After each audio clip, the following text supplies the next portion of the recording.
Day 2 of the BMO Metals and Mining Conference here in Hollywood, Florida. I'm with Nolan Watson, CEO of Sandstorm Gold. Now, Nolan, good to have you back on the show. It's good to be here, thanks. So I hear that Sandstorm has a big problem, $350 million that you need to spend within the next 2 years. Doesn't sound like a problem to have, Nolan. Yeah, we're fortunately in the position that with $100 million of cash we have, we've got lots of cash flow coming in over the next 2.5 years, warrant money coming in, and we have an unused revolving line of credit. So we have access over the next 2.5 years to $350 million, which is more money than we've allocated in the entire history of the company over the last 5 years. So it is a challenge. We do have to be disciplined with that capital, but I think that's kind of a story that you're actually seeing in the marketplace in general right now is, although it doesn't feel like there's a lot of capital, there's a lot of private equity coming in.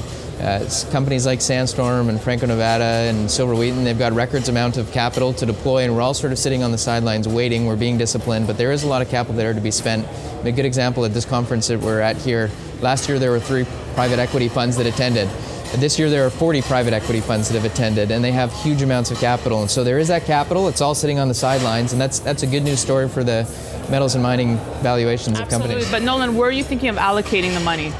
Well, what our focus on, one thing we've learned over the last couple of years is just to be very disciplined and focus on things that have low risk execution. So we're looking at assets that we believe have lower technical risk in terms of getting into production, assets that are near term. What we really do want is more cash flow sooner for our investors. And so that's our focus, is continuing to do normal streams and normal royalties with shorter term horizons.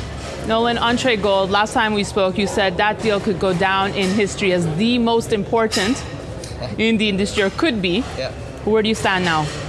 Yeah, so that deal, it struggled over the last year. We always knew it was a long-term deal. One of the reasons investors didn't like it in the first place is because it was 10 years to cash flow, and so it's still a long ways off. But there's actually been a lot of good progress behind the scenes with Turquoise Hill and the Mongolian government and Entre Gold, and so I'm privy to a lot of confidential information that I can't disclose, but things are going well there, and we're actually pleased with how that's developing. Let's talk about the gold market now, Nolan. Last year we had met up at PDAC, and you thought that the gold price would struggle in 2013. In fact, it did. How do you see it set up today?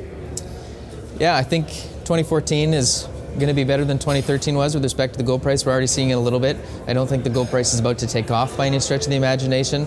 Today, for example, is one of the first days that the actual premium that gold is paid for by Chinese people in China has turned actually to a bit of a negative. So China's the #1 buyers of gold in the world, and that's actually gone to, they're paying net less than spot price for gold over the last 24 hours.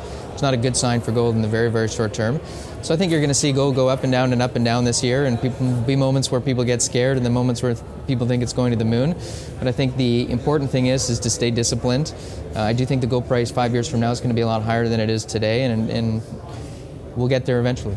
And how about the sentiment overall for the mining industry? We're here at the BMO conference. What's the feeling like on the floor? It's a lot better than it was last year. So last year at this conference is when things really started falling apart with the gold price and the gold industry. And people here are ready, willing, trying to allocate capital. The meetings this year are people saying, I've got money to invest and I'm trying to figure out where to invest it. And even in Sandstorm, in our meetings, a lot of them are saying, okay, we like Sandstorm, we're buying shares of Sandstorm, but what are the other companies that we can invest in? And you weren't hearing that a year ago, you weren't hearing that 6 months ago, you weren't even hearing that 3 months ago. And so there is more capital trying to find homes. Well, a lot of merger and acquisition talk takes place and is born on the floors of these type of conferences. Is that something, an area that you're looking at in 2014? Is there something you want to acquire? Yeah, in 2014, with all the capital, we're definitely looking to go out and buy some streams, no doubt about it. So already eyeing some companies? We are. All right, well, on that note, Nolan, thanks so much for being with us on Kitco News. Thank you. And thanks for watching our coverage here from the BMO Metals and Mining Conference in Hollywood, Florida. We'll have more for you throughout the day. In the meantime, you can email us at newsfeedback@kitco.com or follow this conversation on Twitter at Daniela Camboni. Thanks for watching. Thanks, Nolan.